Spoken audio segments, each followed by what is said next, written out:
White horn তুষারঝড়ের তৃতীয় রাতে cold water রিচের বায়ু প্রতিরোধক বেড়ার মধ্যে দিয়ে বাতাস এমনভাবে বয়ে গেল যেন জায়গাটাকে মাটি থেকে নিশ্চিহ্ন করে দিতে চায়। যদি উইন্ডোর ওই দেয়ালটা ভেঙে পড়ত তাহলে কয়েক ঘন্টার মধ্যেই বরফ খামারের দরজাগুলো আটকে দিত আর ভেতরে থাকা প্রত্যেকটি প্রাণী আটকা পড়ত।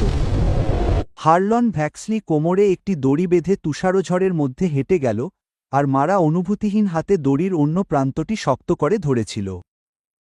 বাড়ির ভেতরে দুটি শিশু কাঁদছিল। খামারের ভেতরে একটি গাভী বাচ্চা প্রসব করছিল। আগুনের পাশে যে লোকটি একসময় হারলনকে উপহাস করত সে দাঁড়ানোর মতো শক্তি না পেয়ে ক্লান্তিতে শুয়েছিল। ৬ সপ্তাহ আগে সে কেবল তার সন্তানদের জন্য দুধ চাইতে এসেছিল। কিভাবে একজন নিঃস্ব আগন্তুক এই খামারের একমাত্র ভরসা হয়ে উঠল তা দেখার আগে সাবস্ক্রাইব করুন এবং আমাদের সাথেই থাকুন, কারণ ঠিক এই ধরনের গল্পের জন্যই এই চ্যানেলটি তৈরি করা হয়েছে। হারলন ভ্যাক্সলি যখন বুকের কাছে ৩ স্তরের পশমে মোড়ানো একটি বোঝা নিয়ে এবং আরও কতদূর যেতে হবে সেই প্রশ্ন করা বন্ধ করে দেওয়া একটি ছেলের হাত ধরে কোল্ড ওয়াটার রিচের দিকে হিমায়িত ওয়াগন পথ ধরে হেঁটে আসছিলেন, ততক্ষণে রেড ওয়াশ বেসিনের বেশিরভাগ অংশই বরফে ঢেকে গিয়েছিল। শীত আসার আগেই ১৮৮৭ সালটা একটা কঠিন বছর ছিল, আর শীত এসে পরিস্থিতিকে আরও কঠিন করে তুলেছিল। ৬ মাস আগে তার স্ত্রী লিডিয়া প্রসবকালীন জ্বরে মারা যান। তাদের মেয়ের জন্মের কয়েক সপ্তাহের মধ্যেই তিনি হার্লকে রেখে যান এলি নামের ৭ বছরের এক ছেলে এবং নেল নামের এক শিশুকন্যাকে, যে তখনও সাহায্য ছাড়া নিজের মাথা তুলে ধরার মতো বড় হয়নি। তিনি তার পুরো কর্মজীবন ধরেই একজন মেরামতকারী ছিলেন, এমন একজন মানুষ যিনি একটি ঝুলন্ত শস্যাগারের ছাদ বা একটি ভাঙা ওয়াগনের অক্ষদণ্ড দেখেই অন্য কেউ সমস্যাটি লক্ষ্য করার আগেই দুর্বলতাটা ঠিক কোথা থেকে শুরু হয়েছে তা বলে দিতে পারতেন। সংগ্রামরত খামার বাড়িতে ভরা এই অববাহিকায় এই দক্ষতার নিশ্চয়ই কোনো মূল্য ছিল, বরং ৩ সপ্তাহের মধ্যে ৪টি ভিন্ন গেট থেকে তাকে ফিরিয়ে দেওয়া হয়েছিল, কারণ কোনো খামার মালিকই এমন একজন লোককে চাকরি দিতে চায়নি যে সঙ্গে ২টি বাচ্চা নিয়ে হাজির হয়েছে, এবং তার চেয়েও কম সংখ্যক লোক একজন কৃষ্ণাঙ্গকে চাকরি দিতে চেয়েছিল, তার হাত যতই স্থির হোক না কেন। কাছের শহরের এক দোকানদার তাকে সোজাসুজি বলে দিয়েছিলেন যে যারা এখানে থাকার পরিকল্পনা করছে বলে মনে হয় না তাদের তিনি বাকিতে দেন না, এবং কথাটা এলির সামনেই গলার স্বর না কমিয়ে বলেছিলেন যেন ছেলেটা আসবাবপত্র, এমন একটা শিশু নয় যে তার বাবাকে নিয়ে ঠিক কী বলা হচ্ছে তা বোঝার মতো যথেষ্ট বড়। অন্য একটি পরিবার বেশ উদারভাবেই নেলকে তার কাছ থেকে নিয়ে গিয়ে নিজেরাই বড় করার প্রস্তাব দিয়েছিল, যেন একজন বাবার জন্য তার মেয়েকে অপরিচিতদের কাছে হারানোটা তার দারিদ্র্যের সমস্যার একটি যুক্তিসঙ্গত সমাধান, সম্পূর্ণ ভিন্ন ধরনের কোনো ক্ষতি নয়। যখন তারা ঠান্ডা জলের কাছে পৌঁছাল, নেল ৩ দিন ধরে শুধু জল মেশানো ঘাস খেয়েছিল, এবং এলির মধ্যে এমন একটি অভ্যাস তৈরি হয়েছিল যা হারল্যান্ডকে ঠান্ডার চেয়েও বেশি চিন্তিত করেছিল। যখনই কেউ ছেলেটাকে খাবার দিত সে আর সঙ্গে সঙ্গে খেত না, বরং সে ওটা তার কোটের ভেতরে গুজে রাখল, এমন এক ক্ষুধার হাত থেকে বাঁচানোর জন্য যা শেষ হবে কিনা সে ব্যাপারে সে আর ভরসা করতে শেখেনি। হারলন তাকে একাধিকবার বোঝানোর চেষ্টা করেছিল যে কাল আরও খাবার পাওয়া যাবে, কিন্তু এলি কেবল তার দিকে এমন এক শিশুর মতো নিষ্পৃহভাবে তাকিয়েছিল যাকে এই কথা আগেও বলা হয়েছে এবং সে তা সত্যি বলে মনে করেনি। খামার বাড়িটাকেই দেখে মনে হচ্ছিল যেন সে নিজেরই কোনো লড়াইয়ে হেরে যাচ্ছে। সামনের গেটে পৌঁছানোর আগেই হারলন তা দেখতে পাচ্ছিল, মরা পপলার গাছ দিয়ে বানানো একটি বায়ুরোধক বেড়া, যা পুরোপুরি ভুল জায়গায় লাগানো হয়েছে। খামারের দরজাটা সরাসরি উত্তর পশ্চিমের প্রবল বাতাসের দিকে মুখ করে আছে। খড় সরাসরি ভেজা মাটির ওপর স্তূপ করে রাখা, যা শীতকালে একটি পশুকেও খাওয়ানোর আগেই নিচ থেকে পচে যাবে। যে এই জায়গাটা চালায় তার সমস্যা শুধু দুর্ভাগ্যের চেয়েও গভীর। আর হারলন কারো কাছে এক গ্লাস জল চাওয়ার আগেই পুরনো অভ্যাসমতো ব্যর্থতার তালিকা তৈরি করতে শুরু করল। যে মহিলা তাদের সাথে দেখা করতে বেরিয়ে এলেন তিনি নিজের পরিচয় দিলেন মারা বেলওয়েদার হিসেবে, এবং তার চালচলন দেখে মনে হচ্ছিল তিনি অনেক আগেই কোনো কিছু বহন করার জন্য কারো সাহায্যের অপেক্ষায় থাকা ছেড়ে দিয়েছেন। তার স্বামী ৩ বছর আগে মারা গিয়েছিলেন যখন কাঠের বোঝা সরে গিয়ে গাড়ির তলার সাথে পিষ্ট হয়েছিল, আর তারপর থেকে সে একাই ঋণের বোঝা, এমন এক শীতকাল যা তার ৯টি গবাদি পশু কেড়ে নিয়েছিল, এবং এমন এক ব্যাংক ঋণের বোঝা নিয়ে কোল্ড ওয়াটার রিচ চালিয়ে গেছে যার মেয়াদ এই শীতের শেষে শেষ হবে। গবাদি পশুর পাল বাঁচুক বা না বাড়ুক, যদি সে আরও বেশি পশু হারায় বা তার দুধের উৎপাদন ঋণের চুক্তিতে যা বলা আছে তার থেকে কমে যায়, ব্যাংক তাকে আগের বছরের মতো আর ধৈর্য দেখাবে না। বসন্তের মধ্যে কোল্ড ওয়াটার রিচ অন্য কারো হয়ে যাবে, এবং অববাহিকার সবাই যারা তার সংগ্রাম দেখছিল তারা যেন আগেই ধরে নিয়েছিল যে এই পরিণতি নির্ধারিত হয়ে গেছে। হারনের দিকে তাকানোর আগে সে বাচ্চা দুটোর দিকে তাকাল, আর তার মুখের ভাবটা আবহাওয়ার মতো নিঃশব্দে বদলে গেল। হঠাৎ করেই বয়সের তুলনায় অতিরিক্ত রোগা একটি শিশু আর শান্ত একটি ছেলেকে দেখে তার মুখের কাঠিন্য সামান্য কমে গেল। হারলন তার কাছে টাকা চায়নি, সে তার কাছে একই সাথে ছোট এবং বড় কিছু চেয়েছিল। আমার বাচ্চাদের দুধ আর একবেলা গরম খাবার দাও, সে তার চোখের দিকে তাকিয়ে বলল, যাতে সে বুঝতে পারে এটা কোনো ভিক্ষুকের অনুরোধ ছিল না, বরং অনেকটা বিনিময়ের মতো। এই খামারে শীত যা কিছু ধ্বংস করতে চাইছে, আমি তার সবকিছু মেরামত করে দেব। মারা অনেকক্ষণ ধরে তাকে দেখল। এমন এক দৃষ্টি যা একই সাথে একজন মানুষের পোশাক, তার হাত আর তার সন্তানদের অবস্থা সবকিছুকে ওজন করে দেখছিল। তার মুখের কোথাও সেই মিথ্যেটা খুঁজছিল যা সে আশা করেছিল। সে তাকে সরাসরি উত্তর দিল না। পরিবর্তে সে তাকে পাশ কাটিয়ে গেল এবং কোনো কথা না বলে এলির সামনে এক কাপ দুধ রাখল। তারপর নেলকে সাবধানে হারল্যান্ডের কোল থেকে তুলে চুলার পাশে তার জন্য একটি বোতল গরম করতে গেল, আর কাঁধের উপর দিয়ে তাকে বলল যে তার প্রতিশ্রুতি সকাল পর্যন্ত অপেক্ষা করতে পারে, কিন্তু তার খিদে কোনো কিছুর জন্য অপেক্ষা করতে পারে না। সেই রাতে সে নিজের টেবিলেই তাদের খাওয়াল। দেখল ছেলেটা প্রথমে ধীরে ধীরে খাচ্ছে, তারপর দ্রুত, যেন তার শরীর এইমাত্র খেতে শিখেছে। এরপর সে একটি ছোট ঘরের দরজা খুলল যা একসময় খামারের ফোরম্যানের ছিল। অব্যবহারে এখন খালি আর ঠান্ডা, পেছনের চালাঘর থেকে আসা ধুলো আর পুরনো কাঠের ধোয়ার গন্ধে ভেতরের বাতাস ভারী হয়ে আছে। সে একটা দোলনা নামিয়ে আনল যেটা ক্যালডার তার মৃত্যুর আগের শীতে বানানো শুরু করে আর শেষ করেনি। এক পাশ এখনও অমসৃণ, যেখানে ঘষামাজা মাঝপথে থেমে গিয়েছিল।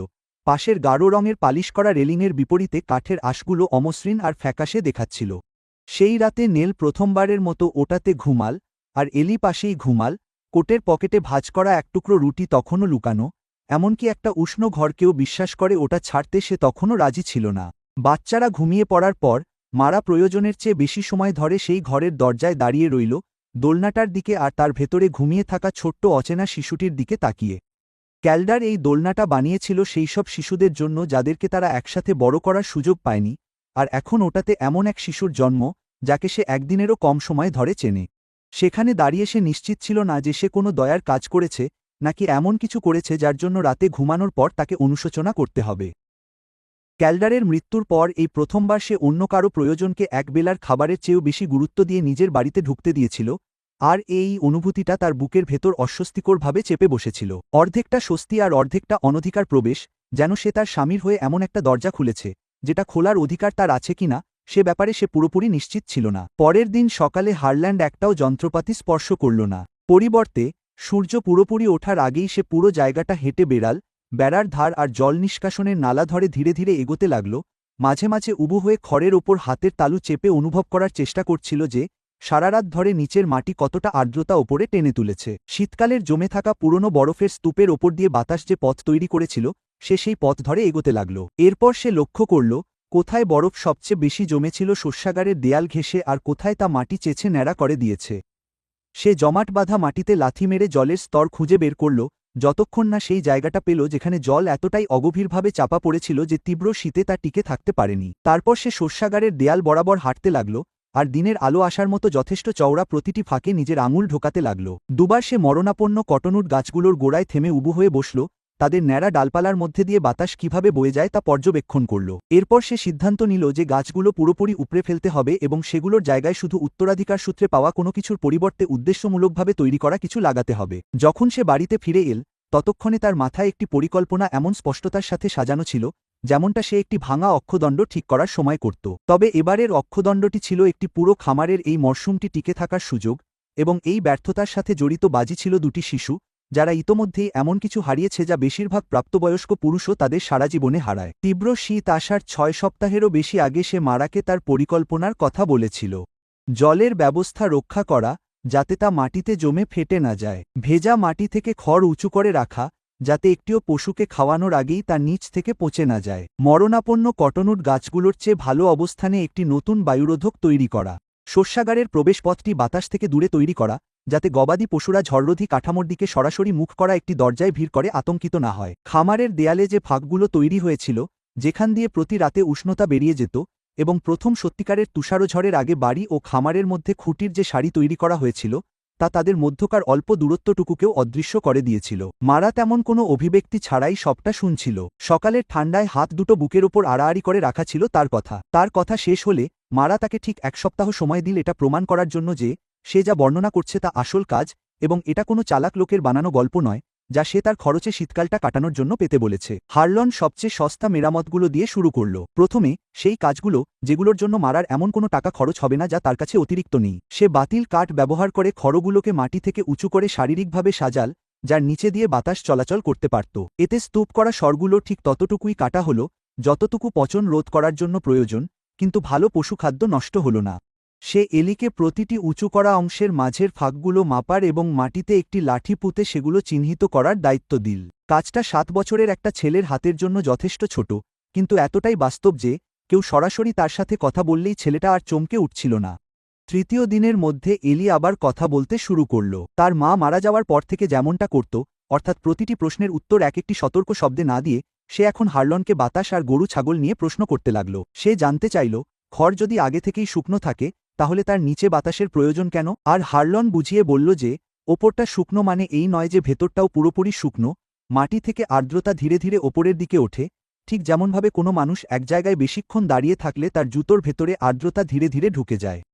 এলি এই বিষয়টা এমন এক ছেলের মতো গুরুত্বের সাথে ভাবতে লাগল যে সিদ্ধান্ত নিয়েছে যে এই পৃথিবীকে বোঝাটাই হয়তো তাকে আর কখনো অবাক করতে না পারার একটা উপায়। সে প্রতিটি কাঠি লাগানোর মাঝে নিজের প্রতিটি পদক্ষেপ গুনতে শুরু করল আর বিড়বিড় করে সংখ্যাগুলো বলতে লাগল। আর দিনের শেষে সে নিজেই বুঝে গেল যে ফাঁকগুলো সমান হতে হবে, নইলে বাতাস প্রথমে চওড়া জায়গাগুলোতেই পৌঁছাবে। হারলন তাকে শুধরে দিল না। সে শুধু মাথা নাড়ল, আর ছেলেটার কাঁধের ভেতরের শক্ত হয়ে থাকা কিছু একটা শিথিল হয়ে গেল, যেটা তার মায়ের জ্বর শেষবারের মতো সেরে ওঠার সকাল থেকে শক্ত হয়েছিল। সেই সপ্তাহে মারা দূর থেকে ওদের দুজনকে একাধিকবার দেখেছিল, যদিও সে কখনো মুখে কিছু বলেনি। সে লক্ষ্য করল যে হারল্যান্ড তার ছেলের সাথে গলা চড়াচ্ছে না, যেমনটা কিছু পুরুষ করে যখন কোনো ছেলে খুব বেশি প্রশ্ন করে, এবং সে আরও লক্ষ্য করল যে এলি হারল্যান্ডকে ঠিক সেভাবেই অনুসরণ করতে শুরু করেছে, যেভাবে অনেক ছোট কোনো শিশু তার বাবা মাকে অনুসরণ করে যখন তারা কোনো ভয়ঙ্কর জায়গা থেকে ফিরে আসে। সে এই পর্যবেক্ষণগুলো নিজের মধ্যেই চেপে রাখল, তখনও এটা স্বীকার করতে রাজি ছিল না যে এগুলো সেই রায়ের রূপ বদলে দিচ্ছে, যা সে সপ্তাহের শেষে নিরপেক্ষভাবে এবং আবেগহীনভাবে দেওয়ার প্রতিজ্ঞা করেছিল। সেই তৃতীয় দিনেই সাইলাস গ্রেলি ঘোড়ায় চড়ে বেড়ার কাছে এসে দাঁড়াল। সে ছিল এই অববাহিকার সবচেয়ে বড় এবং সবচেয়ে সমৃদ্ধ খামারের মালিক, এবং এমন একজন মানুষ যে বছরের পর বছর ধরে মারার সংগ্রামকে এই প্রমাণ হিসেবে দেখে এসেছে যে ঠান্ডা জলের নাগাল কখনোই তার নিজের ব্যবসার সাথে একই আলোচনার বিষয় হতে পারে না। সে খোলাখুলি অবজ্ঞার সাথে উঁচু করে রাখা খড়ের সারি আর মাটিতে পোতা লাঠির চিহ্নগুলোর দিকে তাকাল, এটাকে খামারের কাজের ছদ্মবেশে একটা ছেলেখেলা বলে আখ্যা দিল এবং জিজ্ঞেস করল, মারা কি এখন এমন মজুরদের বদলে, যারা আসলেই এই এলাকাটা চেনে, একজন ভবঘুরে আর তার ছেলের শ্রমে তার পুরো খামারটা চালাতে চায়? তারপর তার চোখ হারল্যান্ডের দিকে গেল, আর তার ঠোঁটের কোণে এমন একটা ভাব ফুটে উঠল যা ঠিক হাসি ছিল না। সে এত জোরে বলল যে আশেপাশের যে কেউ শুনতে পাবে যে মারা ক্যালডারের খামারটা এমন এক লোকের হাতে তুলে দিচ্ছে যে এই অঞ্চলের লোক নয়, এবং শোক মানুষকে জমি নিয়ে এমন সব বোকামি করতে বাধ্য করে যা এর চেয়ে ভালো বুদ্ধির পরিচায়ক। মারার মুখের ভাবটা এমন কঠিন আর নিশ্চল হয়ে গেল যা হারল্যান্ড আগে কখনো দেখেনি, এমন এক নিশ্চলতা যা রাগের চেয়েও বেশি বিপজ্জনক মনে হচ্ছিল। সে এমন মহিলা ছিল না যে নিজেকে দুবার ব্যাখ্যা করে, আর সে এখনও নিজেকে ব্যাখ্যা করল না। সে এগিয়ে এসে সাইলাস আর বেড়ার মাঝখানে এমনভাবে দাঁড়াল যেন শুধু তার কণ্ঠস্বর থেকেই সম্পত্তিটাকে রক্ষা করার প্রয়োজন ছিল। এরপর তাকে পরিষ্কারভাবে বলে দিল যে হারলন ভ্যাক্সলি কোল্ড ওয়াটার রিচের নতুন ম্যানেজার, যতক্ষণ না তার কাজ অন্য কিছু প্রমাণ করছে। আর এই ব্যবস্থা নিয়ে যারই কোনো আপত্তি আছে, সে যেন সরাসরি তার সাথে কথা বলে। তার দরজার সামনে দাঁড়িয়ে বিড়বিড় করে কথা না বলে, যেন সে এতটাই ছোট যে তার মুখের ওপর কথা বলতে পারে না। সাইলাস আর কিছু বলল না। সে তার ঘোড়া ঘুরিয়ে আর একটিও কথা না বলে চলে গেল। কিন্তু সে যে নীরবতা রেখে গেল তা শান্তি ছিল না, এটা ছিল এমন এক নিস্তব্ধতা যার মানে হল সাইলাস গ্লের মতো একজন মানুষ সাক্ষীদের সামনে এভাবে কথা শোনার কথা ভোলেনি, এবং পরে যখন পরিস্থিতি আরও কঠিন হবে তখন এর জবাব দেওয়ার সুযোগ খুঁজবে। সাইলাস চলে যাওয়ার পর হারলন একদম স্থির হয়ে দাঁড়িয়ে রইল। সে মারার পিঠের দিকে তাকিয়ে রইল, যে খামারের দিকে হেঁটে যাচ্ছিল, কিন্তু সাইলাস তাকে অনুসরণ করছে কিনা সেদিকে ফিরেও তাকাল না। সেই মুহূর্তে সে ঠিকই বুঝতে পারল মারা কি করেছে। সে শুধু 3 জন অপরিচিতকে শীতের জন্য একটি উষ্ণ ঘর দেয়নি, সে তার নাম, তার জমি, এবং যে খামারে কাজ করতে গিয়ে তার স্বামী মারা গিয়েছিল তা এমন এক লোকের প্রতিশ্রুতির ওপর বাজি ধরেছিল যাকে সে মাত্র 3 দিন ধরে চিনত, আর বাজিটা ধরেছিল এই অববাহিকার এমন একজনের সামনে যে সবার সামনে সেই প্রতিশ্রুতি ব্যর্থ হতে দেখলে সবচেয়ে বেশি খুশি হতো। এখন আর সেখান থেকে সরে আসার কোনো উপায় ছিল না, তাদের দুজনের কারোরই না। গভীর শীত আসার আগে কোল্ড ওয়াটার রিচে যা ঘটুক না কেন, হারলনকে তা শেষ পর্যন্ত দেখতেই হবে।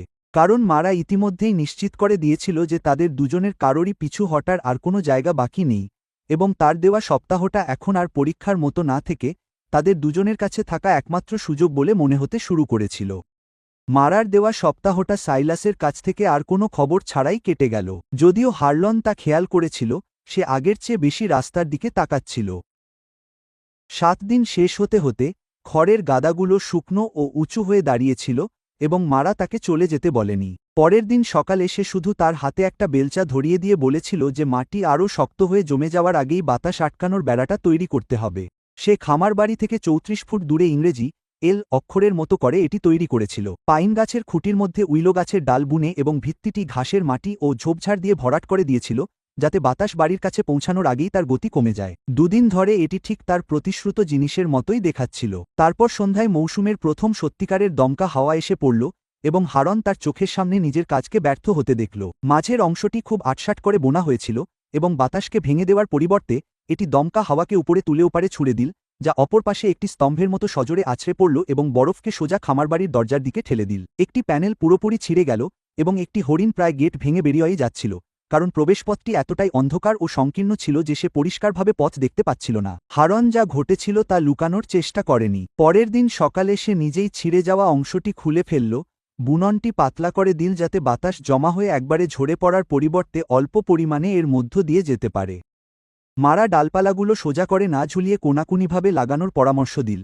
এটা এমন একটা কৌশল যা তার বাবা বহু বছর আগে নিজের খামারে ব্যবহার করতেন এবং যা তারা দুজনে মিলেই জানত। তারা খামার বাড়িতে ঢোকার রাস্তাটা চওড়া করল এবং প্রবেশপথ বরাবর 2টো লণ্ঠন ঝুলিয়ে দিল যাতে গরুগুলো অন্ধকারে ভয় না পায়। তারা ঠান্ডার মধ্যে কাজ করতে লাগল, কিন্তু আগের রাতে হরিণটা যে প্রায় পা ভেঙেই ফেলেছিল সে ব্যাপারে তাদের কেউই কিছু বলল না। এর কিছুক্ষণ পরেই কাউন্টির পশুসম্পদ পরিদর্শক এডুইন মার্চ তাদের তৈরি করা জিনিসটা দেখতে এলেন। পরিস্থিতি যতটা কঠোর হওয়ার কথা ছিল তিনি তার চেয়েও বেশি কঠোরভাবে কাজটা করলেন। উইলো কাঠের দেয়ালের প্রতিটি জোরের উপর দিয়ে হাত বোলাতে লাগলেন এবং হারল্যান্ডকে দুবার জিজ্ঞেস করলেন যে সে কোথা থেকে উইন্ডব্রেক বা বায়ু প্রতিরোধক বেড়া তৈরি করতে শিখেছে, যেন এই অববাহিকায় একজন কৃষ্ণাঙ্গ খামার পরিচালনা করছে। এই দাবি একবার বিশ্বাস করার আগে দুবার প্রমাণ করার প্রয়োজন আছে। তা সত্ত্বেও তিনি আসল ভুলত্রুটি খুঁজে পেলেন। একটা পুরোপুরি বন্ধ খামারবাড়ি যেমন ঠান্ডা আটকাতে পারে, তেমনি স্যাঁতস্যাঁতে বাতাস আর টক গ্যাসও আটকে রাখতে পারে। ঠিকমতো বাতাস চলাচলের ব্যবস্থা না থাকলে খড়ের গাদা ভেতর থেকে গরম হয়ে উঠতে পারে এবং কেউ ধোঁয়া খেয়াল করার আগেই তাতে ধোঁয়া পুড়তে শুরু করতে পারে। জোড়াতালি দিয়ে বানানো জলের পাইপের অংশটা চৌবাচ্চায় বালি পাথর টেনে আনতে পারত এবং উষ্ণতার জন্য রান্নাঘরের চুলার খুব কাছে টাঙানো একটা ক্যানভাস যেকোনো মুহূর্তে বড় ধরনের বিপর্যয় ঘটাতে পারত। তিনি তাদের আগামী 3 সপ্তাহের জন্য জ্বালানি কাঠ ও খড়ের আর্দ্রতার হিসাব রাখার জন্য একটি সতর্ক লগবুক রাখতে বললেন এবং প্রতিবার জল জমে বরফ হয়ে যাওয়ার ঘটনাও লিখে রাখতে বললেন, যাতে কাউন্টির কাছে কোনো অপরিচিত ব্যক্তির কথার চেয়েও নির্ভরযোগ্য কোনো তথ্য থাকে। মারা কোনো অভিযোগ ছাড়াই নির্দেশটা মেনে নিল।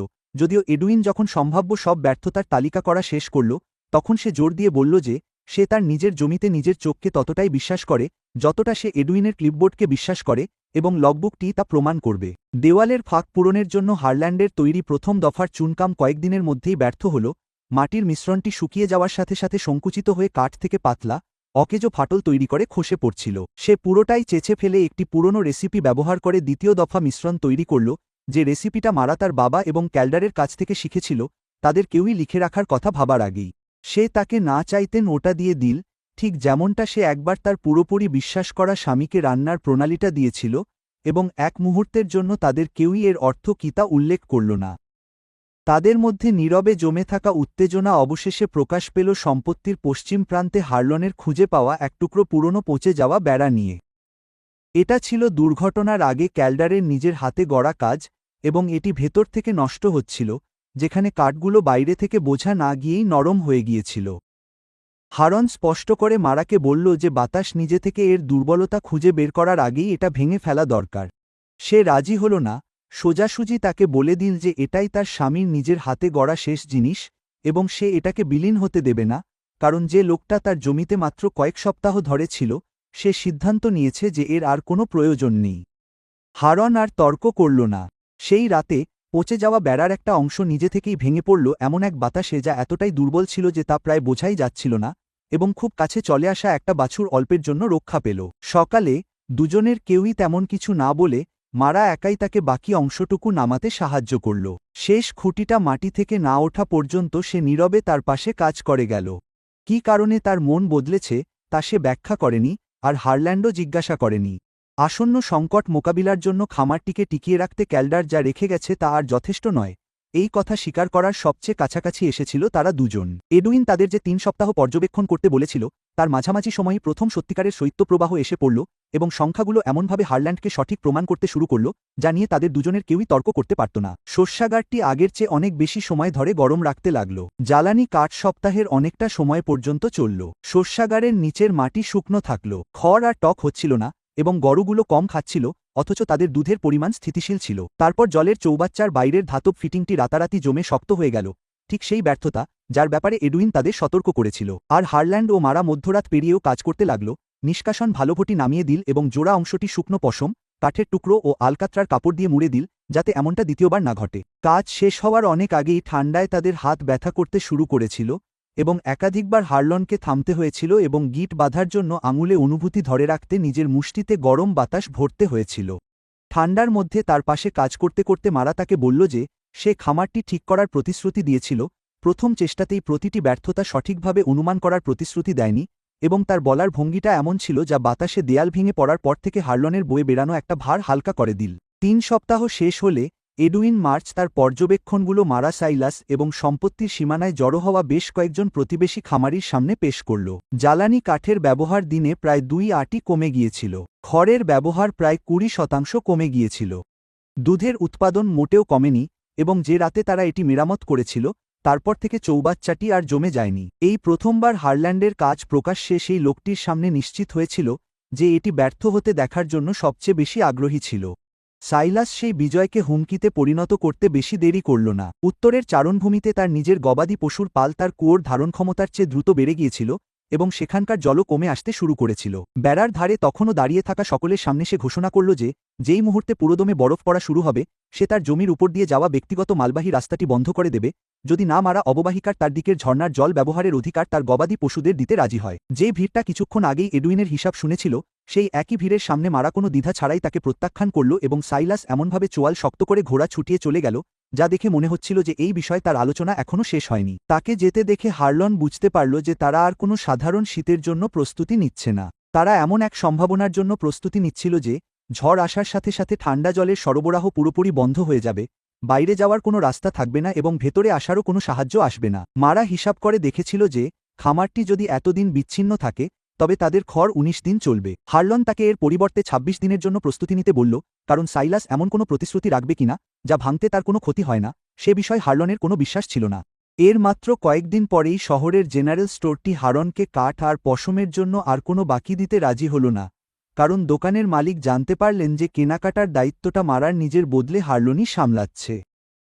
প্রায় একই সময়ে সাইলাস তাদের কাছে এই খবরটা পৌঁছে দিল যে মারা বেসিনে নিজেকে হাসির পাত্রী বানাচ্ছে, সে তার মৃত স্বামীর খামারবাড়িটা এমন এক ভবঘুরের হাতে তুলে দিচ্ছে যাকে কাউন্টির কেউই চিনত না।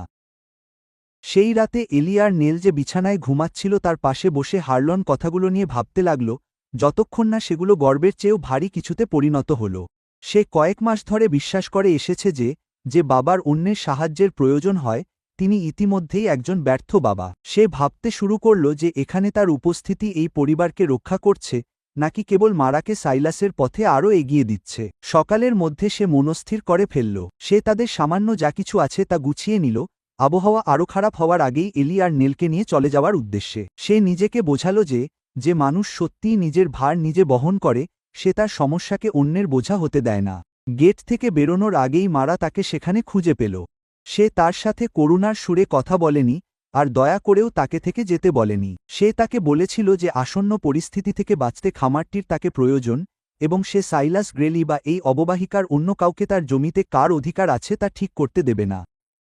হারন তার ব্যাগটা আবার নামিয়ে রাখল।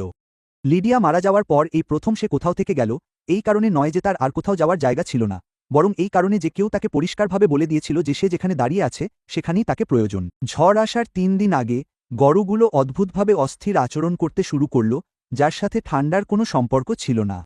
বাতাস পুরোপুরি থেমে গেল, বেড়ার ধার থেকে পাখিরা উধাও হয়ে গেল। মেঘের একটি সমতল ধূসর আস্তরণ পুরো অববাহিকা জুড়ে স্থির হয়ে রইল এবং নড়াচড়া করল না, এমনকি এলিও যেন তা টের পাচ্ছিল, সে জানালার কাছে স্বাভাবিকের চেয়ে বেশি সময় ধরে দাঁড়িয়ে হারলনকে জিজ্ঞেস করছিল যে তারা যে দেয়ালটি তৈরি করেছে তা এত বড় কিছুর বিরুদ্ধে টিকে থাকার জন্য যথেষ্ট শক্তিশালী কিনা। হারলন তাকে বলেছিল যে দুজন মানুষ 3 সপ্তাহের পরিশ্রমে যতটা ভালোভাবে এটা তৈরি করা সম্ভব ততটাই করা হয়েছে। এমন এক ঝড়ের প্রাক্কালে, যার শেষ তখনও তাদের দুজনের কেউই দেখতে পাচ্ছিল না, 7 বছর বয়সী একটি শিশুকে দেওয়ার মতো এটাই ছিল তার সবচেয়ে সৎ উত্তর। হারলন ও মারা সেই 3 দিন আর ভবিষ্যতের জন্য কিছু তৈরি করছিল না, বরং বর্তমান যা নিয়ে আসুক না কেন তা মোকাবিলা করার প্রস্তুতি নিচ্ছিল। তারা বাড়ি আর শস্যাগারের মধ্যে 18 ফুট দূরত্বে নির্দেশক খুঁটি পুঁতেছিল, 2টি ভবনের মধ্যে একটি নির্দেশক দড়ি টানিয়েছিল, প্রতিটি জলের ট্যাঙ্ক কানায় কানায় ভরেছিল, খোলা মাঠ পার না হয়েই নাগালের মধ্যে খড় এনে রেখেছিল এবং বাতাস আটকানোর কাঠামোর প্রতিটি দড়ি দুবার করে পরীক্ষা করেছিল। দুধেল গরু আর সবচেয়ে ছোট বাছুরগুলোকে সবচেয়ে সুরক্ষিত খোয়ারে সরিয়ে নেওয়া হয়েছিল। শস্যাগারের প্রবেশপথে অতিরিক্ত লণ্ঠন ঝুলিয়ে দেওয়া হয়েছিল এবং দরজার কাছে যন্ত্রপাতির একটি ব্যাগ গুছিয়ে রাখা হয়েছিল, যাতে অন্ধকারে যে কোনো কিছু সারানোর প্রয়োজন হলে তা প্রস্তুত থাকে। মারা কোনো রকম অপচয় না করে তালিকাটি ধরে কাজ করে যাচ্ছিল, ঠিক যেমনটা সে একসময় ক্যালডারের পাশে কাজ করত। হারলন দেখল যে সে কাজকে নির্দেশ দেওয়ার বদলে তার গতির সাথে তাল মেলাচ্ছে। তারা দুজন এখন একজন ব্যবস্থাপক এবং সেই লোকটির মতো নয় যাকে মারা বিশ্বাস করতে রাজি হয়েছিল, বরং একটি একক দল হিসেবে কাজ করছে। ভোর হওয়ার আগেই ঘণ্টায় 60 মাইলেরও বেশি বেগে বাতাস নিয়ে হোয়াইট হর্ন তুষারঝড় শুরু হলো এবং প্রথম কয়েক ঘণ্টা মনে হচ্ছিল যে এই প্রস্তুতি যথেষ্ট হতে পারে। দমকা হাওয়ায় বাতাসরোধী বেড়াটি প্রচণ্ডভাবে বেঁকে গেলেও নিজের আকৃতি ধরে রেখেছিল। হারলন যেমনটা পরিকল্পনা করেছিল ঠিক সেখানেই শস্যাগারের দরজা থেকে বেশ খানিকটা দূরে বরফ জমতে শুরু করল। ঢালু প্রবেশপথটি বাতাসের সবচেয়ে তীব্র ঝাপটা সরাসরি গবাদি পশুর গায়ে লাগতে বাধা দিচ্ছিল এবং জলের ব্যবস্থাটিও আবার জমে না গিয়ে চালু ছিল। সেই প্রথম রাতের সবচেয়ে ভয়াবহ সময়ই হারলন সম্পত্তির সীমানা থেকে খুব বেশি দূরে নয়, বরফের স্তূপের নিচে প্রায় চাপা পড়া অবস্থায় সাইলাসের নিজেরই একজন মজুর নোয়া পাইককে খুঁজে পায়। যখন প্রথম বায়ুরোধক বেড়াটা তৈরি হচ্ছিল তখন নোয়া সেটাকে প্রকাশ্যে উপহাস করেছিল, এটাকে বলেছিল এমন এক লোকের বানানো বোকার বেড়া যে এই দেশটাকে চেনে না। আর এখন সে হারল্যান্ডের চিহ্নিতকারী খুঁটিগুলোর সাথে বাঁধা কাপড়ের ফালিগুলোর জন্য বেঁচে আছে, যেগুলো ওই তুষারঝড়ের মধ্যে অনুসরণ করার মতো একমাত্র দৃশ্যমান জিনিস ছিল। তাকে ভেতরে নিয়ে যাওয়ার পর এবং কথা বলার মতো যথেষ্ট গরম হওয়ার পর নোয়া তাদের বলল যে সাইলাসের খামারের উত্তরের গোলা ঘরটা বাতাসে ছিঁড়ে যাচ্ছে, পশুর পাল এক কোণে আটকা পড়েছে, জল পাওয়ার কোনো উপায় নেই। ঠিক সেই ধরনের ব্যর্থতা যার ব্যাপারে হারলন কয়েক সপ্তাহ আগে সাইলাসকে সতর্ক করেছিল। এ ব্যাপারে তাদের দুজনেরই কিছু করার ছিল না। কোল্ড ওয়াটার রিচের কাছে এইরকম ঝড়ের মধ্যে খোলা মাঠ পার হওয়ার জন্য একজন লোকও ছিল না, এমনকি প্রতিবেশীর পশুর পাল বাঁচানোর জন্যও না। বাড়ির সমস্যাও শেষ হয়নি। দুধেল গাভীগুলোর মধ্যে একটি, ম্যাপল, সময়ের আগেই প্রসব বেদনায় কাতর হয়ে পড়ে, আর তার বাছুরটি পেটের ভেতরে উল্টো হয়েছিল এবং ঝড়ের নাগালের মধ্যে কোনো পশু চিকিৎসক ছিল না। মারা নিজে থেকেই প্রসব নালীতে হাত ঢুকিয়ে স্পর্শের সাহায্যে বাছুরটিকে ঘোরাচ্ছিল, আর এদিকে এলি একটি লণ্ঠন স্থিরভাবে ধরে রেখেছিল এবং বাছুরটি সঠিক অবস্থানে এলেই টেনে তুলতে সাহায্য করার জন্য হারলন প্রস্তুত ছিল। অবশেষে যখন এটি মুক্ত হল, প্রথমে শ্বাস নিল না এবং কয়েক সেকেন্ডের জন্য সেই সময়টা অনেক দীর্ঘ বলে মনে হল। গোয়ালঘরের কেউই নড়ল না বা কথা বলল না, সবাই অপেক্ষা করছিল এটা দেখার জন্য যে ছোট, নিথর শরীরটা আদৌ শ্বাস নেবে কিনা। তারপর এটি শ্বাস নিল এবং তাদের তিনজনের চেষ্টায় একে বাঁচিয়ে তোলা হল, যার পেছনে হারলনের আগে থেকে ঠিক করে রাখা জিনিসগুলোর বড় ভূমিকা ছিল। শুকনো মেঝে তাদের পা ফেলার জন্য পরিষ্কার জায়গা দিয়েছিল, ধোয়া মোছার জন্য জল তখনও স্বচ্ছ ছিল। সুরক্ষিত প্রবেশপথটি বাতাসকে লণ্ঠনের আলো ছিঁড়ে ফেলতে বাধা দিচ্ছিল এবং সেই স্থির আলোই পাল্টিকে যথেষ্ট শান্ত রেখেছিল যাতে মারা কাজ করতে পারে। ঝড়ের তৃতীয় দিনে বাতাস তার সবচেয়ে ভয়াবহ পর্যায়ে পৌঁছেছিল এবং বায়ু প্রতিরোধক বেড়ার উত্তর অংশ ধরে রাখা একটি দড়ি ছিঁড়ে পুরোপুরি কেটে গিয়েছিল। উইলোর ফলকগুলো প্রচণ্ডভাবে কেঁপে উঠে প্রায় পুরোপুরি ভেঙে পড়ার উপক্রম করল, আর যদি তা ভেঙে পড়ত তবে বাতাস সোজা সেই কোণাকৃতির প্রবেশপথে ঢুকে পড়ত যা তারা পশুপালকে রক্ষা করার জন্য তৈরি করেছিল। এমনটা হলে কয়েক ঘণ্টার মধ্যেই বরফে খামারের দরজাটা চাপা পড়ে যেতে পারত, ভেতরে থাকা সব পশুকে আটকে ফেলতে পারত এবং হারনের আসার প্রথম সপ্তাহ থেকে, যে কিনা শুধু দুধ চেয়েছিল, তখন থেকে তারা দুজনে যা কিছু গড়ে তুলেছিল তার সবকিছুই ভেস্তে যেত। হারন নিজের কোমরে একটা দড়ি বেঁধে সেটা ঠিক করার জন্য সেই বরফ ঢাকা তুষারঝড়ের মধ্যে বেরিয়ে পড়ল। খামারের দরজার ঠিক ভেতর থেকে মারা দড়ির অন্য প্রান্তটা ধরেছিল, আর সে বরফের মধ্যে দিয়ে এক খুঁটি থেকে আরেক খুঁটিতে হামাগুড়ি দিয়ে এগোতে লাগল। বরফ তার সামনের মাটি 1 ফুট করে মুছে দিচ্ছিল। চিহ্নিত করার একটা খুঁটি পুরোপুরি ভেঙে গিয়েছিল, আর আলগা হয়ে থাকা উইলোর ফলকটা মুক্ত হয়ে সজোরে তাকে আঘাত করল। ছিটকে ফেলে দিয়ে সে বরফের স্তূপের ওপর চিত হয়ে পড়ে গেল। তার যন্ত্রপাতির ব্যাগটা ফেটে গেল, আর বাতাস কয়েক সেকেন্ডের মধ্যে তার অর্ধেক জিনিসপত্র উড়িয়ে নিয়ে গেল। শুধু পড়ে রইল সেই পুরনো চামড়ার ফিতাটা, যেটা লিডিয়া বহু বছর আগে ব্যাগটার সাথে সেলাই করে দিয়েছিল, সেই একমাত্র অংশ যা ব্যাগটাকে ঝড়ের মধ্যে পুরোপুরি হারিয়ে যাওয়া থেকে বাঁচিয়ে রেখেছিল। মারার হাতে থাকা দড়িটা স্থির হয়ে গেল। দড়িটা হাতে আলগা হয়ে দাঁড়িয়ে রইল মারা, বুঝতে পারছিল না হারন হতবাক, অচেতন, নাকি খামার বাড়ির দরজার বাইরের সাদা বরফের মধ্যে কোথাও হারিয়ে গেছে। যদি সে তাকে খোঁজার জন্য দড়িটা ছেড়ে দেয়, তবে 12 কদমের মধ্যেই ঝড় তাকে গ্রাস করে ফেলতে পারে, আর তখন বাচ্চাদের এবং এরপর যা ঘটুক না কেন তার মাঝে আর কেউ থাকবে না। যদি সে ঠিক সেখানেই দাঁড়িয়ে থাকে যেখানে হারনকে শেষবার জীবিত দেখা গিয়েছিল, তাহলেও তার অপেক্ষার সময় বাতাসের বাধাটা ভেঙে যেতে পারে এবং তার কাছে পৌঁছানোর আগেই হারলন বরফের নিচে চাপা পড়ে যেতে পারে। খামারবাড়ির দেয়ালে বাতাস এত জোরে আছড়ে পড়ছিল যে তার নিজের শ্বাস প্রশ্বাসও চাপা পড়ে যাচ্ছিল, আর দীর্ঘ সময় ধরে, যা সম্ভবত তার চেয়ে অনেক বেশি দীর্ঘ বলে মনে হচ্ছিল, দড়ির মাধ্যমে কোনো সাড়াই আসছিল না। সে এই রাতের সম্ভাব্য সবরূপের কথা ভাবতে লাগল, যা এখনও সত্যি হতে পারে। সে হয়তো বরফের স্তূপের মধ্যে উপর হয়ে পড়ে আছে আর বাতাস তাকে ইতিমধ্যেই ঢেকে ফেলেছে। সে হয়তো 20 ফুট দূরে আছে, দাঁড়ানোর জন্য সংগ্রাম করছে, ইশারা করতে পারছে না কারণ তার হাত এতটাই অসাড় হয়ে গেছে যে দড়িটা আর সামলাতে পারছে না। কোনটা সত্যি তা জানার কোনো উপায় তার ছিল না, আর এই না জানাটাই ছিল এক অন্যরকম ঝড়, যার সাথে বাতাস বা বরফের কোনো সম্পর্ক ছিল না। তার মনে পড়ল তার পেছনের বাড়িতে ঘুমিয়ে থাকা এলি আর নেলের কথা, শীতের শেষে ধার্য হতে চলা ঋণের কথা, আর সেই প্রতিজ্ঞার কথা যা সে নিজেকে করেছিল সেদিন, যেদিন সাইলাস তার গেট থেকে ঘোড়া ছুটিয়ে চলে গিয়েছিল, যে সে তার জমিতে কি ঘটবে সেই সিদ্ধান্ত অন্য কাউকে নিতে দেবে না। হাতের তালুতে দড়িটা বিঁধে থাকা অবস্থায় সেখানে দাঁড়িয়ে তার হঠাৎ মনে হল, এখন একমাত্র যে সিদ্ধান্তটা পুরোপুরি তার হাতে রয়েছে তা হল হারলন ভ্যাক্সলিকে ছেড়ে দেওয়া হবে কিনা। 6 সপ্তাহ আগে হলে সে এক মুহূর্তও দ্বিধা না করে বলতো যে খামারটাই সবার আগে, যে পশুর পাল, বাচ্চারা আর তাদের মাথার ওপরের ছাদটা যে কোনো একজন মানুষের জীবনের চেয়ে বেশি গুরুত্বপূর্ণ। এখন সেই দরজার সামনে দাঁড়িয়ে সে বুঝতে পারল যে সে যা কিছু রক্ষা করার চেষ্টা করছে তার থেকে হারলনের বেঁচে থাকাকে আর আলাদা করতে পারছে না। সে নিজের জায়গায় অটল রইল, দড়িটা এত শক্ত করে ধরেছিল যে দস্তানার নিচে তার আঙুলের গাঁটগুলো সাদা হয়ে গিয়েছিল। সে বাতাসের মধ্যে তার নাম ধরে ডাকছিল, যদিও সে জানত যে তার কাছে পৌঁছানোর আগেই ঝড় সেই শব্দটা উড়িয়ে নিয়ে যাবে। সে ঠিক প্রার্থনা করছিল না, কিন্তু সে নিজেকে এমন এক ধরনের অঙ্গীকার করতে দেখল যা মানুষ বিশেষ কারো সাথে করে না। এই প্রতিজ্ঞা করে যে যদি দড়িটা আবার নড়ে ওঠে, তবে সে এই ভান করা বন্ধ করে দেবে যে কারো প্রয়োজন হওয়া আর দুর্বলতা একই জিনিস। দড়ির মধ্যে দিয়ে পরপর 3টি তীক্ষ্ণ টান ফিরে এল, যেন আরও ঢিলা করার জন্য অনুরোধ করছিল। হারুন বেঁচে আছে। মারার মধ্যে দিয়ে স্বস্তির অনুভূতি এত দ্রুত বয়ে গেল যে তার হাঁটু প্রায় ভেঙে পড়ার উপক্রম হয়েছিল, কিন্তু সে এক মুহূর্তের জন্যও দড়ির ওপর তার আঁকড়ে ধরা হাত আলগা হতে দিল না। সে ধীরে ধীরে সুতোটা ছাড়তে লাগল, সতর্ক ছিল যেন বাতাস তার প্রয়োজনের চেয়ে বেশি ঢিলা টেনে না নেয়। সে টানটান অবস্থার যে কোনো পরিবর্তনের জন্য কান পেতে রইল, যা তাকে বলে দিতে পারে যে অন্ধকারে আবার কিছু একটা ভুল হয়েছে। বাতাসে ব্যাগটা ফেটে যাওয়ায় সে তার বেশিরভাগ সরঞ্জাম হারিয়েছিল এবং সকালের আগে দেয়ালের ভাঙা অংশটা ঠিকমতো পুনর্নির্মাণ করার আর কোনো উপায় ছিল না। এর পরিবর্তে সে বরফ থেকে একটা বাড়তি উইলো গাছের খুঁটি বের করল, ভাঙা কাঠামোর উপর ঠেকনা হিসেবে ব্যবহার করার উদ্দেশ্যে। এটা কোনো স্থায়ী সমাধান নয়, কিন্তু তার ধারণা ছিল যে ভোরের আলো ফোটা পর্যন্ত দেয়ালটাকে সোজা রাখার জন্য এটাই যথেষ্ট হবে। ওই আকারের দ্বিতীয় ঝড় এটা হয়তো টিকতে পারবে না, কিন্তু তার প্রয়োজনও ছিল না।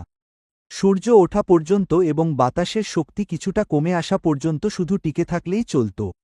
তার ছড়ানো ছিটানো যন্ত্রপাতির ব্যাগ থেকে একমাত্র যে জিনিসটা অবশিষ্ট ছিল তা হল পুরনো চামড়ার ফিতাটা, যেটা লিডিয়া তাদের মেয়ের জন্মেরও বহু বছর আগে সেলাই করে লাগিয়েছিল। একমাত্র সেই জিনিসটা যা বাতাস উড়িয়ে নিয়ে যেতে পারেনি। এখন সে ওটা দিয়েই ঠেকনাটা কাঠামোর সাথে শক্ত করে বাঁধল। তার অসাড় আঙুলে চামড়াটা ঢুকিয়ে দৃষ্টির চেয়ে অনুভূতির সাহায্যে গিঁটটা যতটা সম্ভব শক্ত করে বাঁধল। এমনকি সেই মুহূর্তেও তার কাছে এটা অদ্ভুত লাগছিল যে তার প্রথম স্ত্রীর হাতে তৈরি একটা জিনিসই এই নতুন পরিবারের আশ্রয়কে ধরে রেখেছে। 6 মাস ধরে সে ওই ফিতাটা বয়ে বেরিয়েছে, তেমন কিছু না ভেবেই, এমন এক জীবনের ফেলে আসা অংশ যার আর কোনো অস্তিত্ব নেই। এখন এটাই ছিল পশুর পাল আর ধসে পড়া দেয়ালের মাঝে, মারা আর বসন্তের বরফ গলা জলে পশুদের কবর দেওয়ার জন্য কাটানো রাতের মাঝে, তার সন্তানদের আর এমন এক বাড়ির মাঝে একমাত্র বাধা, যা হয়তো সকাল পর্যন্ত টিকবে না। বরফের উপর উবু হয়ে বসে লিডিয়া যে গিটটার এত গুরুত্ব পাবে তা কখনো ভাবেনি। সেই গিটটা হাতে ধরে সে বুঝতে পারল যে লিডিয়ার স্মৃতি তাকে আর পিছনের দিকে টানছে না, বরং সামনের দড়িটা ধরে রাখতে সাহায্য করছে। মারা দড়ি ছাড়তে থাকল, আর হারল্যান্ড বরফের মধ্যে দিয়ে হামাগুড়ি দিয়ে ঠেকনাটার দিকে ফিরে গেল। তার শক্তি পুরোপুরি ফুরিয়ে যাওয়ার আগে এবং ঝড় খামারবাড়িতে ফেরার পথটা গ্রাস করার আগে সে শেষ গিটটা শক্ত করে বাঁধল। ঠেকনাটা বাঁধা হয়ে গেলে সে দড়িতে দুটো জোরে টান দিল, আর মারা তাকে হাতে ধরে টেনে আনতে শুরু করল, দরজার চৌকাঠে তার বুট ঠেকিয়ে রেখে আর তার সমস্ত শক্তি দিয়ে টানতে লাগল। প্রায় 3 দিন না ঘুমিয়ে একটা অবয়ব সাদা বরফের মধ্য থেকে ধীরে ধীরে হামাগুড়ি দিয়ে বেরিয়ে এল, এক হাতে আর এক হাঁটুতে ভর দিয়ে খামারবাড়ির দরজার কাছে পৌঁছে সে নিজেকে সোজা রাখতে প্রায় অক্ষম ছিল।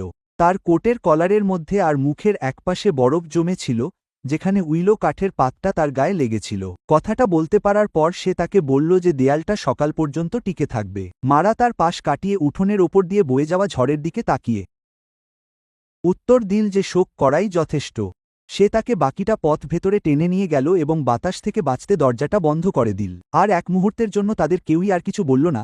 রাতের ক্লান্তিতে দুজনেই এতটাই অবসন্ন ছিল যে তাদের মধ্যে যা ঘটেছিল তার জন্য কোনো কথার প্রয়োজন বোধ করল না। এটা শীতের বিরুদ্ধে কোনো বিজয় ছিল না, এটা ছিল এই প্রমাণ যে ঠান্ডা জলের নাগালের মধ্যে ঝড়ের সবচেয়ে ভয়াবহ রূপকেও ছাড়িয়ে যাওয়ার ক্ষমতা আছে। একবারে আরও একটি করে রাত।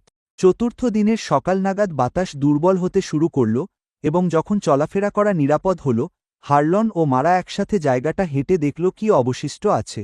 প্রজননক্ষম প্রতিটি পশুই বেঁচে গিয়েছিল। ঝড়ের মাঝখানে জন্ম নেওয়া বাছুরটির কেবল একটি কানের কাছে হালকা তুষারক্ষতের দাগ ছিল।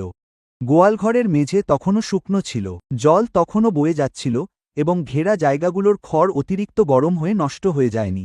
গোয়ালঘরের দরজাটি কখনও চাপা পড়েনি। পরিবারটির কাছে তখনও দিন পার করার মতো যথেষ্ট জ্বালানি কাঠ ছিল এবং নোয়া পাইক আবার নিজের পায়ে দাঁড়িয়েছিল, ধীরে ধীরে কিন্তু সোজা হয়ে হাঁটছিল, যা সকলের প্রত্যাশার চেয়ে পুরো একদিন আগেই। এলি তাদের পাশে বেড়ার ধার দিয়ে হাঁটছিল, চিহ্নিত করার খুঁটিগুলো গুনছিল।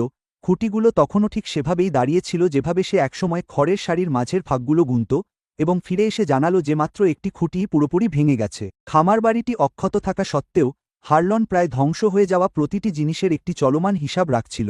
একটি ঝড় থেকে বেঁচে যাওয়ায় সে এটা মানতে রাজি ছিল না যে কাজ শেষ হয়ে গেছে। ঝড়ের মধ্যে সে যে ঠেকনাটি বেঁধেছিল তা স্থায়ী ব্যবহারের জন্য খুব হালকা ছিল। পরবর্তী তীব্র শীতের আগেই চিহ্নিত করার খুঁটিগুলোকে মাটির আরও গভীরে পুঁতে দিতে হবে। সেগুলোর সাথে বাঁধা কাপড়ের ফালিগুলোর সেলাই আরও মজবুত হওয়া দরকার, যাতে ওই দীর্ঘ ঝড়টি টিকে থাকতে পারে, এবং জলের পাইপকে সুরক্ষিত রাখা কাঠের আবরণটির একটি ভালো ছাদ প্রয়োজন, যাতে উন্মুক্ত জোরের উপর আবার বরফ জমতে না পারে। মারা কাঁধের উপর দিয়ে তালিকাটি পড়লেন, এর একটি লাইনও সংশোধন না করে। তিনি তাকে বললেন যে যতদিন তিনি থাকতে ইচ্ছুক, কোল্ড ওয়াটার রিচের ঠিক এমনই একজন ব্যবস্থাপক প্রয়োজন, যিনি যা ইতিমধ্যেই ঠিকঠাক চলছে তার উপর নির্ভর না করে সারানোর জন্য নতুন নতুন জিনিস খুঁজে বের করেন। তিনি সবকিছু ঠিক সেভাবেই লিখে নিলেন, যেভাবে 6 সপ্তাহ আগে সেই প্রথম শীতের সকালে তিনি জায়গাটা হেঁটে ঘুরে দেখেছিলেন, যা ইতিমধ্যেই টিকে আছে তার উপর নির্ভর না করে কি কি এখনও সারানো দরকার তা খুঁজে বের করার জন্য। রাস্তাটি আবার খুলে গেলে এডুইন মার্চ খামারটি শেষবারের মতো দেখতে এলেন। তিনি শস্যাগার, জলের লাইন, খড়ের গুদাম এবং গবাদি পশুর পাল হেঁটে দেখলেন। তারপর হারলন ও মারার রাখা লগবুকটি খুললেন, যা তারা পুরো 3 সপ্তাহের পরীক্ষার সময় রেখেছিল। ঝড়ের আগে সংখ্যাগুলো যা দেখিয়েছিল এবং ঝড়টি যা আরও প্রমাণ করেছিল, তিনি তা নিশ্চিত করলেন। শস্যাগারটি সেই মৌসুমে তার পরিদর্শন করা অন্য যে কোনো খামারের চেয়ে বেশি শুকনো ছিল। গবাদি পশুর পাল প্রত্যাশার চেয়ে কম খেয়েছে এবং শীত আসার আগে যতটা দুধ দিত ঠিক ততটাই দিয়েছে। তিনি বললেন, শুধুমাত্র জলের নিরবচ্ছিন্ন সরবরাহই সম্ভবত একটি সহনীয় শীতকাল এবং একটি বিধ্বংসী শীতকালের মধ্যে পার্থক্য গড়ে দিয়েছে। বাতাসরোধী বেড়াটি ঠিক সেই কাজটিই করেছিল যার জন্য এটি তৈরি করা হয়েছিল। সবচেয়ে মারাত্মক তুষারপাতকে মাটিতে পাঠিয়ে দিয়েছিল, যেখানে তা কোনো ক্ষতি করতে পারত না। আর ঝড়ের পরীক্ষা নেওয়ার আগেই মারাত্মক হতে পারত এমন প্রতিটি দুর্বলতা খুঁজে বের করে সংশোধন করা হয়েছিল। সে লগবুকটি বন্ধ করল এবং হারনকে সেই দ্বিধা ছাড়াই বলল, যা তাদের প্রথম সাক্ষাতে তার মনে ছিল, যে এত বড় ঝড়ের পরেও কোনো জায়গার চেয়ে ভালো অবস্থায় টিকে থাকতে সে খুব কমই দেখেছে। সেই কথোপকথনের বেশিরভাগ সময় নোয়া পাইক কাছেই দাঁড়িয়েছিল। এডুইনের কথা শেষ না হওয়া পর্যন্ত সে চুপ ছিল। তারপর খবরটা শোনার জন্য জড়ো হওয়া অন্য খামার মালিকদের সামনে সে স্পষ্ট করে বলল যে চিহ্নিতকারী খুঁটিগুলো তৈরির সময় সে একসময় হেসেছিল, সেগুলো না থাকলে সে আজ তুষারের স্তূপের নিচে চাপা পড়ে মারা যেত। সে কোনো ভাব দেখালো না, সে শুধু সঙ্গে সঙ্গে কথাটা বলল, হারলনের দিকে তাকালো এবং তার কথাগুলোকে নিজের মতো করে থাকতে দিল। সাইলাস সবার শেষে এসে পৌঁছাল এবং সে উল্লাস করতে আসেনি। ঝড়ে তার উত্তরের খামারের প্রায় অর্ধেক গবাদি পশু মারা গিয়েছিল এবং যে কুয়োটি তুষারঝড়ের আগেই শুকিয়ে যেতে শুরু করেছিল, আবহাওয়া পরিষ্কার হওয়ার পর তা পুরোপুরি শুকিয়ে গিয়েছিল। কথা বলার আগে সে উঠোনের কিনারায় বেশ কিছুক্ষণ দাঁড়িয়ে রইল। সেই একই লোক যে একসময় বায়ু প্রতিরোধক বেড়াটিকে বোকার বেড়া বলেছিল, এখন নিজের খামারের যা কিছু অবশিষ্ট আছে তার দিকে তাকিয়ে তর্ক করার মতো আর কিছুই খুঁজে পেল না। কোল্ড ওয়াটার রিচে আগের প্রতিটি সফরে যে দম্ভ তাকে সাহস জুগিয়েছিল, তা উধাও হয়ে গেছে। তার জায়গায় এসেছে এমন এক মানুষের নিখাত ক্লান্তি, যে নিজের খামারকে ব্যর্থ হতে দেখেছে, অথচ তারই এক প্রতিবেশী, যাকে সে উপহাস করত, সে তার খামারকে টিকিয়ে রেখেছে। তাদের প্রথম সাক্ষাতের সেই অবজ্ঞাটুকুও আর না রেখে সে হারলনকে জিজ্ঞেস করতে লাগল, সে বায়ু প্রতিরোধক বেড়াটির দূরত্ব কিভাবে হিসাব করেছিল এবং পরবর্তী ঝড়ের আগে গ্লে অপারেশনের যা কিছু অবশিষ্ট আছে তা পুনর্নির্মাণে সাহায্য করতে সে ইচ্ছুক কিনা। হারলন সাহায্য করতে রাজি হল, কিন্তু নিজের একটি শর্তও জুড়ে দিল। সাইলাসকে তার জমির ওপর দিয়ে মালবাহী রাস্তাটি আবার খুলে দিতে হবে এবং কোনোরকম তর্কবিতর্ক ছাড়াই মারার জল ব্যবহারের অধিকারকে স্বীকৃতি দিতে হবে। সাইলাস শর্তগুলো মেনে নিল, তার মুখে লজ্জা স্পষ্ট। সে রাতারাতি উদার হয়ে ওঠা কোনো মানুষ ছিল না, বরং এমন একজন মানুষ যে হারলনের গড়া জিনিসকে আর অস্বীকার করতে পারছিল না, কিংবা সেটিকে সন্দেহ করে যাওয়ার জন্য ব্যক্তিগতভাবে তাকে যে মূল্য দিতে হয়েছিল সেটাও নয়। এর কিছুদিন পরেই মারা রান্নাঘরের টেবিলে হারলনের সাথে বসল, যেখানে 6 সপ্তাহ আগে তারা প্রথম তার সন্তানদের গরম খাবার খাইয়েছিল, এবং ভবিষ্যতে সে তাকে কি দিতে চায় তা খুলে বলল। সেই মুহূর্ত থেকে সে খামারের আয়ের একটি অংশ পাবে। কোল্ড ওয়াটার রিচে জল সরবরাহ ব্যবস্থা নির্মাণ এবং শীতের প্রস্তুতি সংক্রান্ত সিদ্ধান্তে তারই চূড়ান্ত সিদ্ধান্ত থাকবে। এবং সময়ের সাথে সাথে তাদের দুজনের মধ্যে যা কিছুই ঘটুক না কেন, এলি এবং নেলের জন্য সেই ছাদের নিচে সবসময় একটি ঘর থাকবে, ব্যক্তিগতভাবে তাদের দুজনের মধ্যে আর কিছু ঘটুক বা না ঘটুক। এটা শুনে হারলন বুঝতে পারল যে সে আর কোনো ক্ষণস্থায়ী মজুর নয়, এবং সে আর হতাশায় আশ্রয় নেওয়া কোনো মানুষও নয়। সে এই জায়গারই একটি অংশ হয়ে উঠেছে, ঠিক যেমন একটি ছাদের কড়ি কঠিন শীতের ভার বহন করার পর বাড়ির অংশ হয়ে যায়। কয়েক সন্ধ্যা পরে মারা রাতের খাবারের টেবিলে এমন কিছু লক্ষ্য করল যা সে মুখে না বলেই খেয়াল করছিল। কোল্ড ওয়াটার রিচে প্রথম আসার পর থেকে প্রতি রাতের মতো এলি তার রুটির অংশটুকু কোটের ভেতরে না রেখে প্লেটের উপরেই ফেলে রেখেছিল।